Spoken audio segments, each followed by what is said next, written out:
Amir Khan versus Terence Crawford. My first question for you before we dig into that is, how do these two guys set up on the rankings, pound for pound and weight class rankings? So pound for pound wise, Terence Crawford is number 2 right now, depending on who you ask. Now, Max Kellerman has Terence Crawford number 1 and Vasily Lomachenko number 2. But the ESPN's rankings have it opposite. Vasily Lomachenko as the number 1 fighter in the world, and then Terence Crawford number 2. Interestingly, I can't even talk right now. Interestingly enough, sorry about that, y'all. That's all right. You're in Alabama, right? Crazy weird.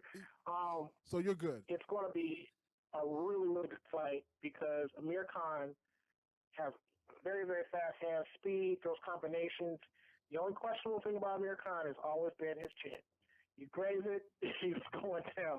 So the key for Amir Khan is being able to throw combination and getting out, but also being able to keep his guard. Terence Crawford, he wastes a lot of rounds early on in fights, so you can always see Terence Crawford, it takes him a little while to kind of figure a guy out, and then he takes him out later on in the fight in the 7th, 8th, 9th round. But he's going to have to really come on strong and really start the fight really well in order to beat Amir Khan. Because Amir Khan, he'll start racking up rounds quickly because he's a volume puncher. Okay, so again, semi-ignorant boxing fan, average guy that'll watch boxing but is not really knows the true ins and outs of the daily sport. Khan with 33-4, and Crawford 34-0. Those 4 losses from Khan, that's the result of the chin. He's got knocked out 4 times, or is there a decision in there? He had a decision to Lamont Peterson. Lamont Peterson, they fought that fight at the Armory in D.C., and he had lost that fight. A lot of people thought that he won. I personally had Lamont Peterson winning that fight, and that was when Lamont Peterson won his first world title at welterweight. So, at junior welterweight. So that was a great fight. That was at 140. The other fights that he lost, they were clear losses because what happens is sometimes Amir gets a little complacent in fights. When he lost to Canelo, he was up on the cards, on everyone's card, actually. He was, that 6th, 7th round, I think everybody had maybe 4-2. Amir was up on Canelo because Canelo was really trying to figure out how to be able to time Amir coming in, throwing those combinations. And it just so happened that Canelo threw a punch in between Amir Khan's punches and knocked him out, which is kind of similar to kind of what Danny Garcia did, was while Amir was punching, throwing in between punches. And I'm pretty sure that Terence Crawford's coach is probably watching the fights that Amir Khan lost, and that's probably one of the things that he noticed. And one of the things you have to be able to do is be able to throw in between punches and catch Amir Khan in an exchange, and then in catching him in exchange, you can knock him out. So I think that's pretty much, I think that would be my game plan if I were coaching Terence, and I would say, hey, what we're going to try to do is we're going to catch Amir coming in. So as soon as he's coming in, he's throwing those combinations, we're going to throw him between his punches, throw a nice hook or a good uppercut and get him out of there. And that's what that would be the shot I'd be looking for. Or I would set it up. I would throw in a double jab, straight left or straight right, and then go from there, because Terence Crawford is a switch hitter. He goes both ways. Wow. We just took it to baseball, Dan. just looking things up as you speak, I also see he went up 2 classes, like weight classes, to fight Canelo.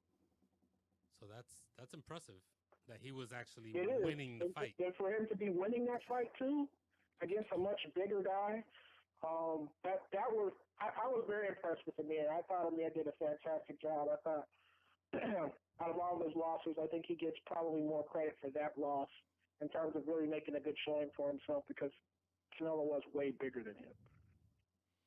Okay, this fight is taking place at Madison Square Garden on the 20th.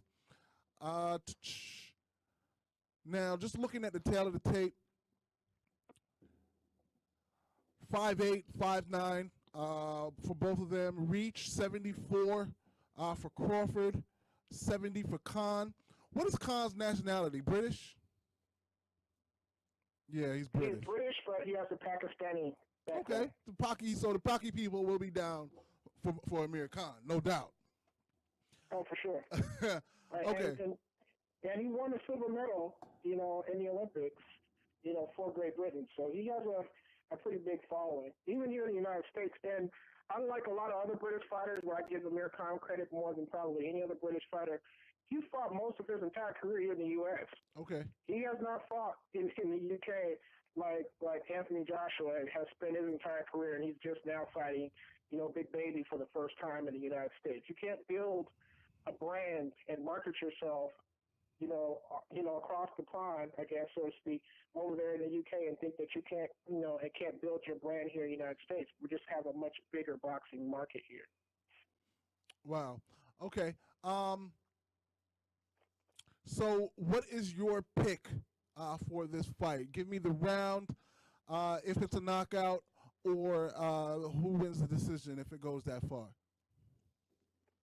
I have it, if it's going to be a knockout, I have Terence Crawford knocking out Amir Khan by the 7th round.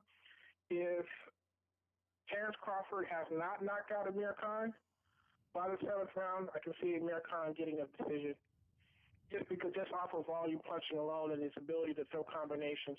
As long as he doesn't get sloppy, and throwing this combination, in other words, dropping his hands or, and not covering up, I think I think Amir he got a win, because Terence is, he doesn't really move his head a whole lot, so he can be touched. He can get touched up. So it'll be a good fight. I'm actually really excited about that fight. Right, but you didn't really pick the fight though, Gene.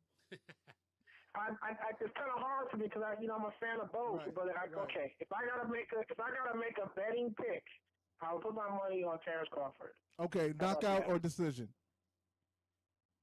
Not a decision, though. It won't be a decision. It's going to be a knockout. Got it. All right, we're writing that down, and then we're going to add that to your record. It's going to be a knockout. All right. It's going to be a knockout. Well, Joey, last pick of I made, I told you Errol Spence was going to win. He was going to beat Mikey Garcia. I told you he was going to knock him out, but he didn't knock him out, but he did win every round. Right. Against Mikey Garcia. Mikey Garcia was eating punches. He was eating them all night long. He was eating that jab. It's like taco meat from Mexico. Is this a fight, in your opinion, that will bring fans back to boxing at all? Because I know they've lost a lot of fans over the years.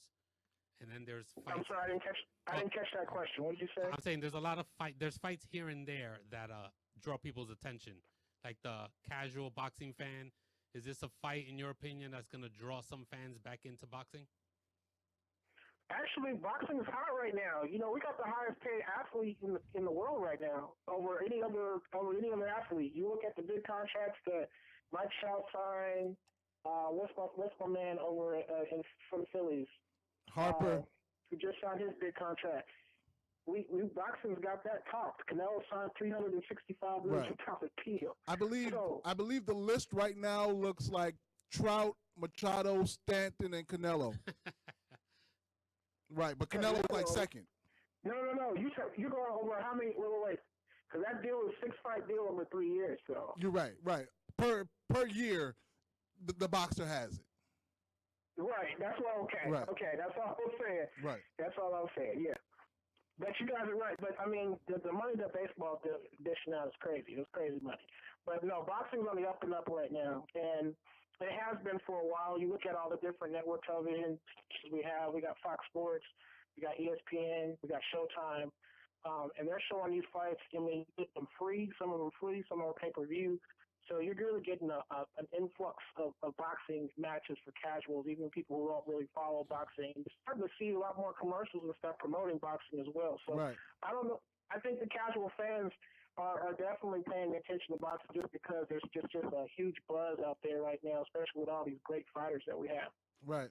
Well, I'll be the first to tell you that I'm coming around thanks to you. So